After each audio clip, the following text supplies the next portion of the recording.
Marcus Dalton owned the largest ranch in 3 counties, stretching across endless acres of prime Texas land. His cattle herds numbered in the thousands, and his horses were the finest money could buy. At 32, he had built an empire that his grandfather could only dream of. The Dalton name carried weight in every bank, every business deal, and every social gathering from Dallas to Austin. But Marcus had a problem that money couldn't solve. Every woman who came calling seemed more interested in his bank account than his heart. They arrived in expensive carriages dressed in the finest silks, speaking of love while their eyes calculated the worth of his property. He had grown tired of the charade, tired of wondering if anyone could ever see past his wealth to the man beneath. The matchmaking attempts had become relentless. Wealthy fathers from neighboring states would arrive with their daughters in tow, each more beautiful and accomplished than the last. They could play piano, speak French, and manage a household staff, but Marcus felt nothing when he looked into their eyes. There was no spark, no genuine connection, just the cold glint of ambition disguised as affection. His mother, Eleanor Dalton, had made it her personal mission to see him married. She organized elaborate dinner parties and social events, each one featuring another potential bride. "Marcus, dear, you cannot remain a bachelor forever," she would say, adjusting his tie before another painful evening of forced conversation. "The family name needs to continue, and you need someone suitable by your side."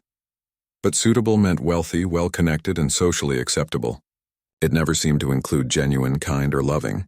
Marcus had watched his parents' marriage, built on social convenience rather than affection, and he wanted something different. He wanted something real, even if he was beginning to doubt such a thing existed in his world. The rejection stories had become legendary throughout the county. There was Catherine Morrison, daughter of the railroad tycoon who had planned their entire wedding before their 3rd meeting. She had actually brought fabric samples for her trousseau to their dinner, discussing the guest list while Marcus sat in stunned silence. He had politely declined her father's offer the next morning. Then came Isabella Crawford, whose family owned half the oil wells in Oklahoma. She had arrived with a business proposal disguised as a courtship, suggesting how their combined fortunes could dominate the entire Southwest. Marcus had listened to her 20-minute presentation about their potential merger before excusing himself permanently from her company. The most memorable rejection had been of Victoria Ashworth, a Boston heiress who had traveled all the way to Texas specifically to marry him. She had never been on a ranch before, and spent the entire visit complaining about the dust, the heat, and the smell of the animals. When Marcus had suggested they take a ride to see the sunset over the canyon, she had recoiled in horror at the thought of getting her dress dirty. He had sent her back to Boston the same week she arrived.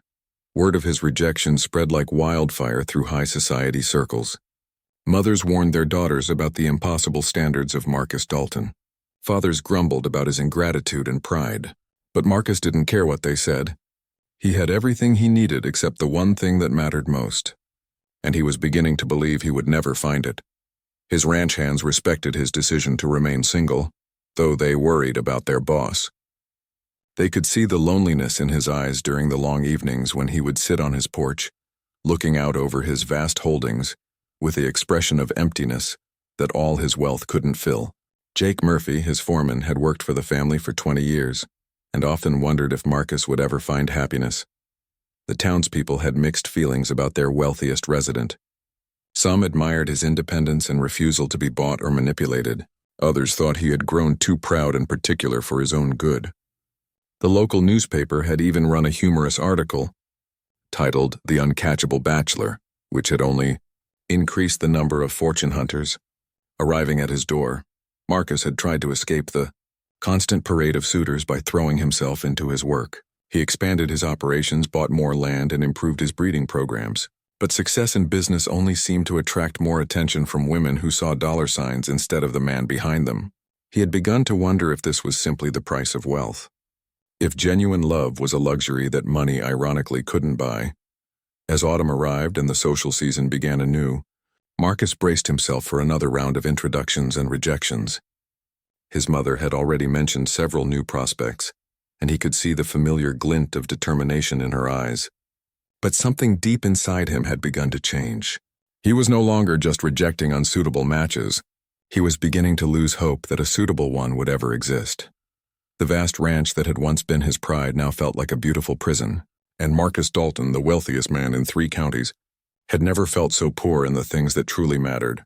Sarah Mae Jenkins lived in a small cabin on the outskirts of town with her younger brother Tommy, barely making ends meet.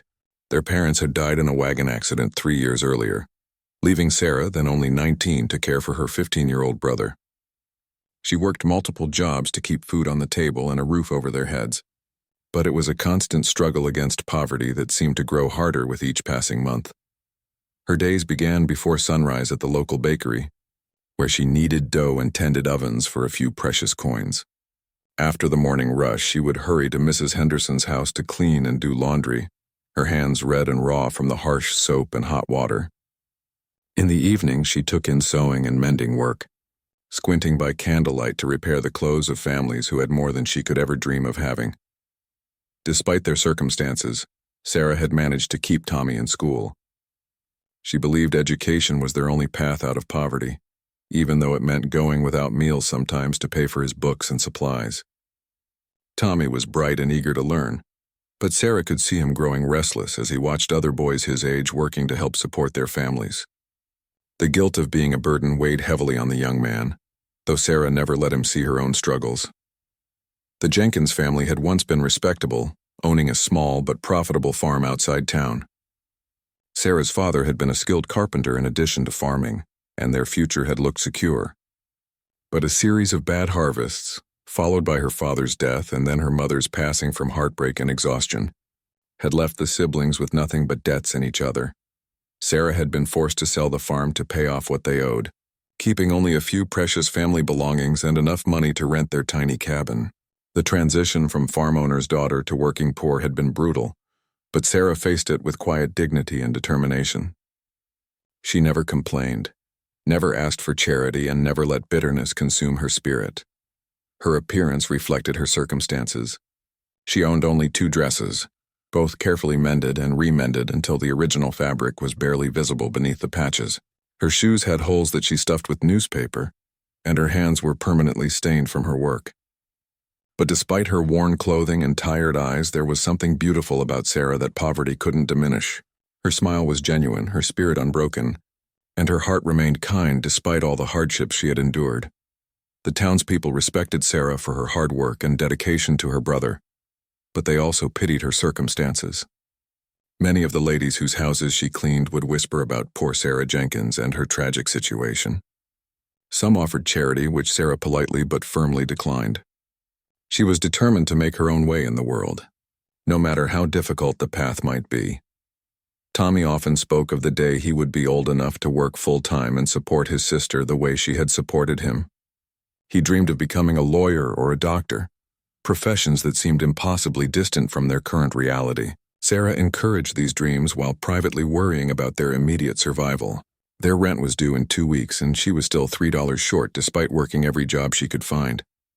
The contrast between Sarah's world and that of Marcus Dalton couldn't have been greater. While he worried about which fortune hunter would next appear at his door, she worried about having enough food for tomorrow's breakfast. While he owned thousands of acres, she rented a space smaller than his horse stable. While he rejected suitor after suitor, she had no time or energy for thoughts of romance, consumed entirely by the practical matters of survival. Yet both were lonely in their own ways. Marcus was surrounded by people who wanted to use him, while Sarah was isolated by her circumstances and pride. Neither had anyone who truly understood their struggles or offered genuine companionship without ulterior motives. They lived in the same county but in completely different worlds, their paths never crossing despite sharing the same sky and breathing the same air. Sarah had heard the stories about the wealthy cowboy who rejected every woman who came calling. The tales were popular gossip among the ladies whose houses she cleaned, and they often discussed his latest rejection while Sarah scrubbed their floors or folded their laundry. She listened to their chatter with mild interest, finding it hard to understand how someone could complain about having too many choices when she had so few. That Marcus Dalton thinks he's too good for anyone, Mrs. Peterson had said just last week while Sarah cleaned her windows. Turning down the Morrison girl like that, she would have made him a perfectly suitable wife. Sarah had continued her work in silence, thinking that perhaps Marcus Dalton was looking for something more than suitability, though she couldn't imagine what that might be. The idea of marriage seemed like a luxury Sarah couldn't afford. She had no dowry, no family connections, and no time for courtship. Her hands were too rough, her clothes too poor, and her circumstances too desperate to attract any respectable suitor. She had resigned herself to a life of hard work and responsibility, pushing aside any dreams of love or companionship as impractical fantasies that belong to women in better circumstances. But fate has a way of bringing together the most unlikely people, and sometimes the greatest changes come from the most unexpected encounters. Neither Marcus nor Sarah could have imagined that their separate struggles would soon collide in a way that would change both their lives forever. The collision happened on a dusty Tuesday morning when Sarah was hurrying to deliver fresh bread to the hotel restaurant. Her arms were full of baskets, and she was already running late after staying up until midnight to finish Mrs. Crawford's mending. As she rounded the corner near the bank, she crashed directly into Marcus Dalton, sending bread rolls scattering across the wooden sidewalk. Marcus had been storming out of the bank, frustrated after another meeting with his mother about his unmarried state. He had just learned that she had invited the entire Patterson family for dinner that evening, complete with their unmarried daughter Priscilla. His mind was occupied with finding a polite way to escape the evening's trap when the collision occurred. The impact sent Sarah tumbling backward, her baskets flying and her carefully arranged bread rolls bouncing into the street. She landed hard on the wooden planks, her patched skirt torn further and her pride more bruised than her body. For a moment, both she and Marcus simply stared at each other in shock, neither quite processing what had just happened. Marcus recovered first, immediately dropping to his knees to help gather the scattered bread. "Miss, I am so terribly sorry. I wasn't watching where I was going." His hands worked quickly, trying to salvage what he could of her delivery, though several rolls had rolled into the dusty street and were clearly ruined. Sarah scrambled to her feet, horrifying panic rising in her chest as she saw the extent of the damage. Those bread rolls represented money she desperately needed, and now half of them were covered in dirt and completely unsellable. "Oh no," she whispered, her voice catching as she tried to calculate how much this accident would cost her. "Please, let me replace these," Marcus said, noticing the genuine distress in her voice. He had never seen this young woman before, but something about her reaction told him this was more than just an inconvenience. This was a disaster for her in a way he was only beginning to understand. "I can't afford to replace them," Sarah said quietly, the words slipping out before she could stop them. She immediately flushed with embarrassment at revealing her circumstances to a stranger. She had worked so hard to maintain her dignity despite her poverty, and now here she was, practically begging in the middle of the street. Marcus felt something shift inside his chest as he looked at her properly for the first time. She was young, probably early 20s, with auburn hair that caught the morning light despite being simply braided. Her dress was clean but obviously well worn, mended so many times it was more patches than original fabric. But her eyes held a strength and dignity that he had never seen in any of the wealthy women who had pursued him. "Then let me buy them all," he said gently. "Every single roll, at whatever price you were going to charge the hotel. It's the least I can do since this was entirely my fault." He pulled out his wallet, not caring that he was probably about to pay far more than bread was worth. Something about this woman's quiet dignity made him want to help, without making her feel like a charity case. Sarah stared at him in surprise. She had recognized him now. The famous Marcus Dalton who rejected every rich woman in 3 states. Up close, he was taller than she had imagined, with kind brown eyes and calloused hands that spoke of real work despite his wealth. But more than his appearance, it was his gentle tone and obvious concern that caught her off guard. "That's very kind, sir, but I couldn't accept such charity," she said, her pride warring with her desperate need for the money. It was an accident, and accidents happen to everyone. She tried to gather the remaining bread with as much dignity as she could manage, though her hands were shaking slightly from the shock and worry. "It's not charity. It's responsibility," Marcus replied firmly. "I caused this problem and I need to fix it. Please let me make this right." There was something about her refusal to accept help that impressed him. Here was someone who had obvious need but too much pride to simply take what was offered. It was refreshing after dealing with so many people who felt entitled to his wealth.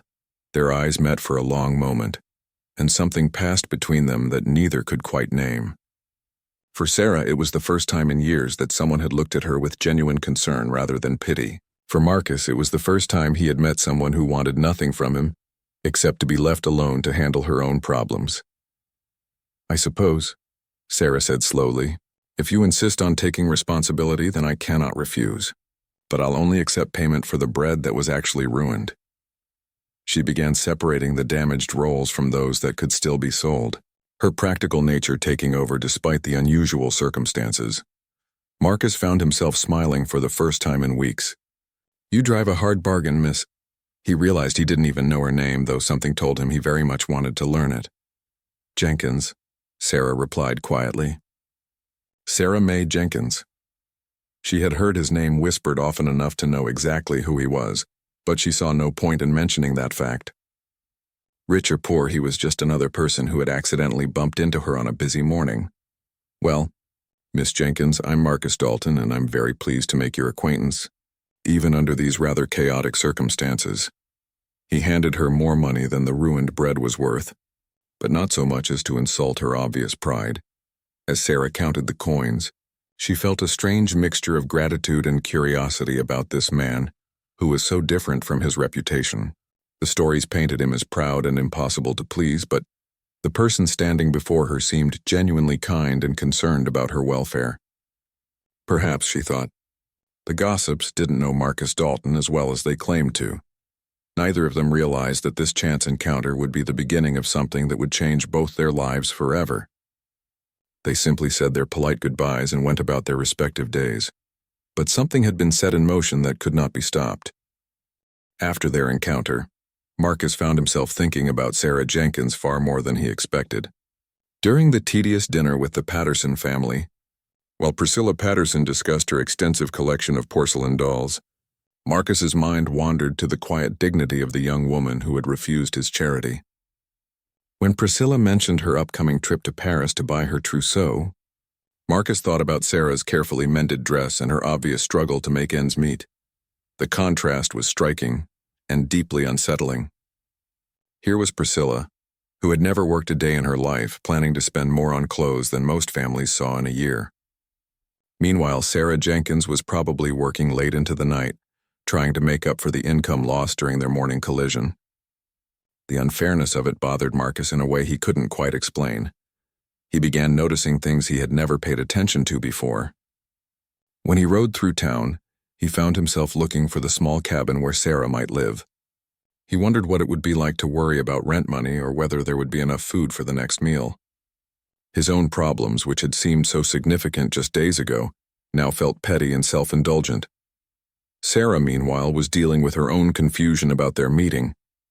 She had expected Marcus Dalton to be arrogant and dismissive, based on all the stories she had heard. Instead, he had been kind, respectful, and genuinely concerned about her situation. She found herself remembering the way he had knelt in the dust to help gather her bread, without any concern for his expensive clothes or what passers-by might think. 3 weeks passed before they encountered each other again. This time, it was at the general store where Sarah was carefully counting coins to buy flour and sugar. She had been standing at the counter for several minutes, calculating and recalculating whether she had enough money for both items, when she heard a familiar voice behind her. "Miss Jenkins?" Marcus had entered the store to buy supplies for the ranch and had spotted her immediately. She was wearing the same mended dress, and he could see the tension in her shoulders as she dealt with the storekeeper. Sarah turned, surprised and somewhat embarrassed to be caught in such an obviously difficult financial situation. "Mr. Dalton," she said with a small nod, trying to maintain her composure. "Good morning." Marcus could see the problem immediately. She was clearly short of money, and trying to decide which necessary items she could afford to do without. It was a situation he had never faced himself, but he could read the stress in her expression clearly enough. "I wonder if you might help me with something," Marcus said suddenly, an idea forming in his mind. "I'm having some trouble with my housekeeper's accounts, and I need someone with good mathematical skills to look them over. Would you be interested in the work?" "It pays well." Sarah looked at him suspiciously. She had excellent mathematical skills, learned from helping her father with farm accounts before his death. But she doubted Marcus Dalton really needed her help with anything. "I'm not sure I would be qualified for such work," she said carefully. On the contrary, I think you would be perfect, Marcus replied smoothly. Someone honest, careful with money, and not afraid to tell me the truth about what they find. I've had trouble finding someone trustworthy for the job. This was partially true. He had been having issues with his household accounts, though he had never considered hiring outside help before this moment. Sarah studied his face, trying to determine his real motives. She desperately needed the work, but she was wary of accepting what might be disguised charity. What exactly would the job involve? Reviewing expense records, identifying any discrepancies, and organizing the household budget more efficiently. It would probably take a few weeks, working a few hours each day. Marcus was making up details as he went, but the more he thought about it, the more sense the arrangement made. The storekeeper cleared his throat impatiently, reminding Sarah that she still needed to complete her purchase. She looked down at the coins in her hand, then back at Marcus.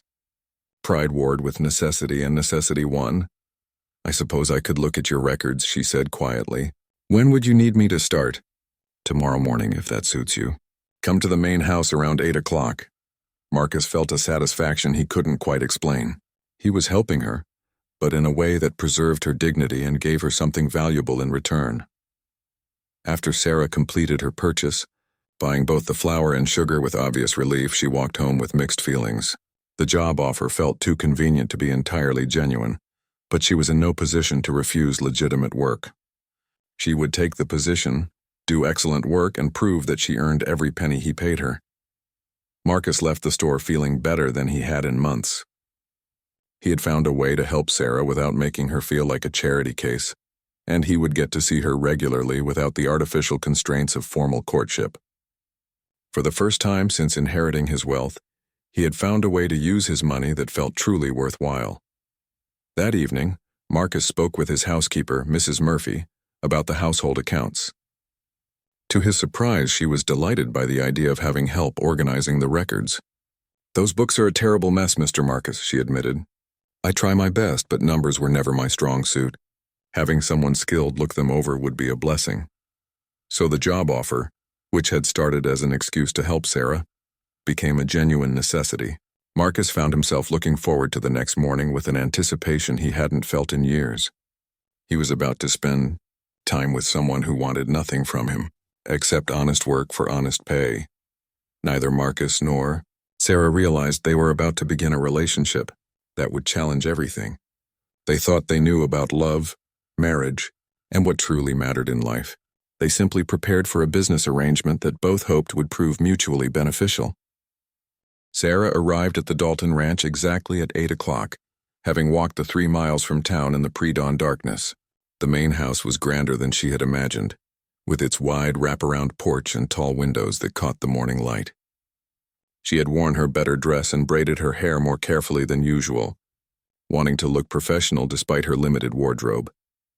Mrs. Murphy greeted her warmly and led her to a small office off the main hall where ledger books were stacked in chaotic piles.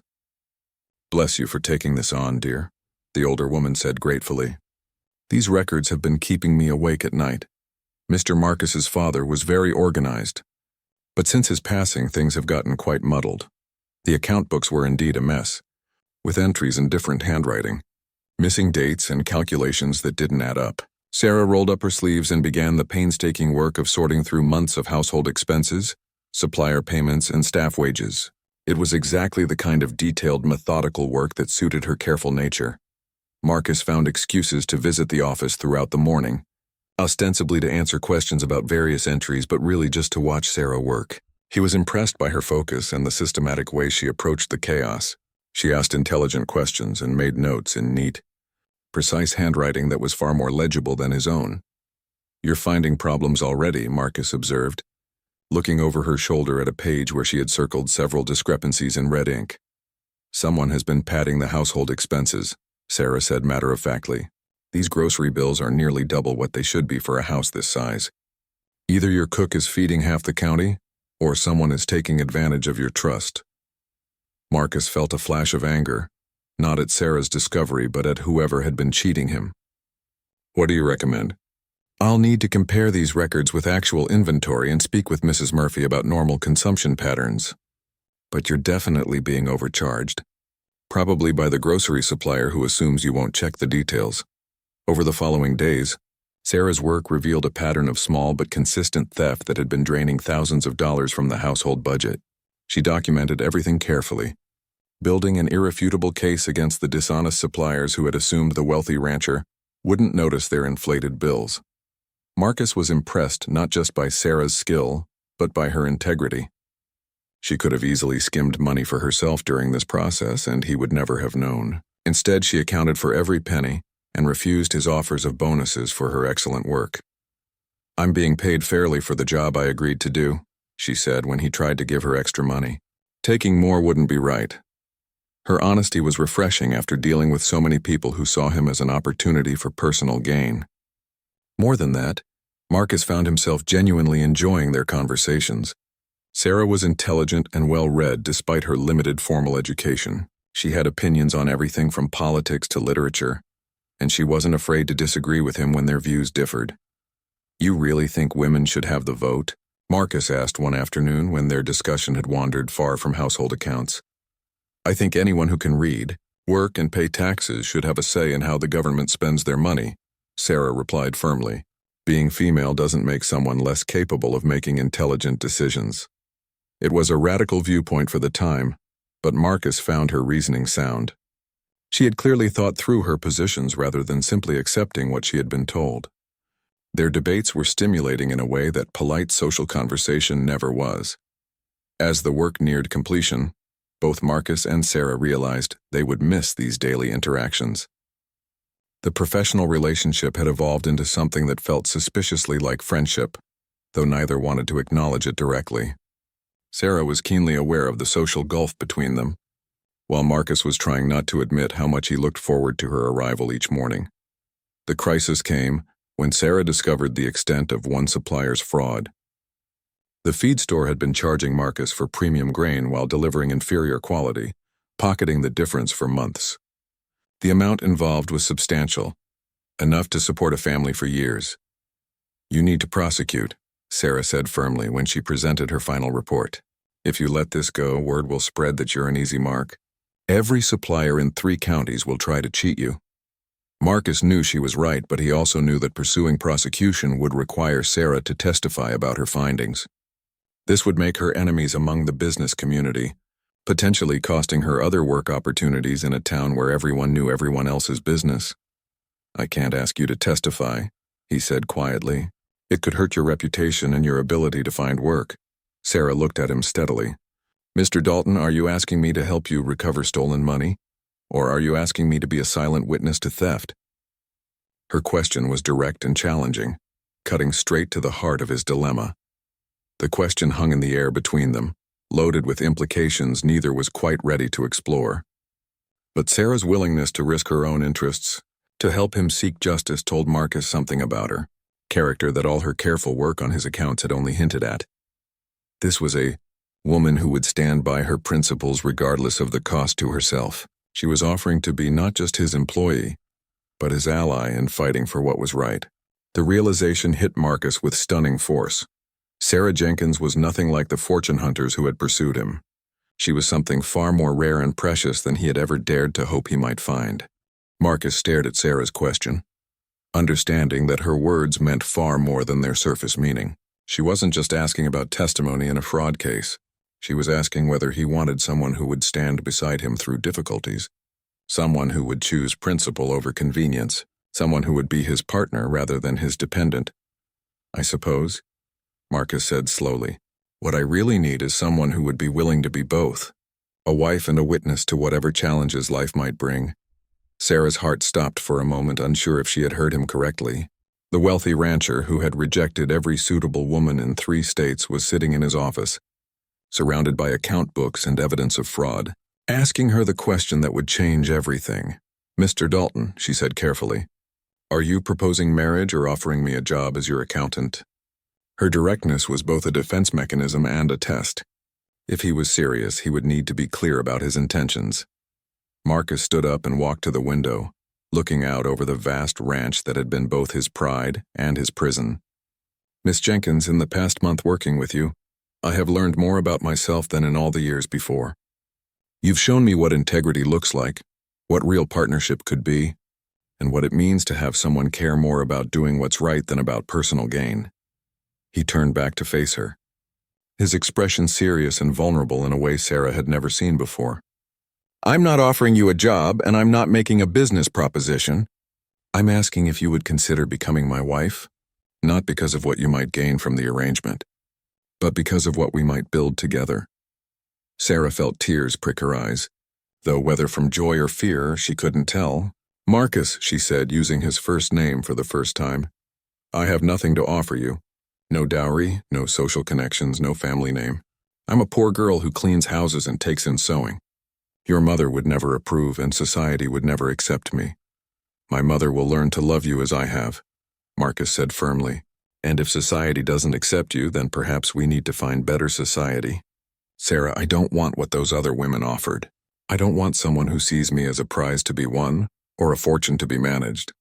I want someone who sees me as a man worth standing beside, worth fighting for, worth building a life with." Sarah stood up from the desk, her hands trembling slightly. The practical part of her mind was screaming warnings about the impossibility of such a match. But her heart was singing with a hope she had never dared to feel before.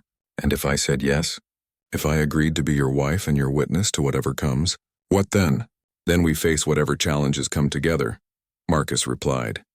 "We build something real, something based on mutual respect and genuine affection rather than social convenience or financial advantage. We prove that love doesn't require matching bank accounts or family pedigrees." Sarah walked to the window and stood beside him, looking out over the ranch that could become her home. She thought about Tommy, who would finally be able to finish his education properly. She thought about never again having to choose between flour and sugar at the general store. But mostly she thought about the man beside her, who had looked past her patched dress and work-worn hands to see something worth valuing. "There will be gossip," she said quietly. "People will say you married beneath yourself, and they'll say I married you for your money." "Let them talk," Marcus replied.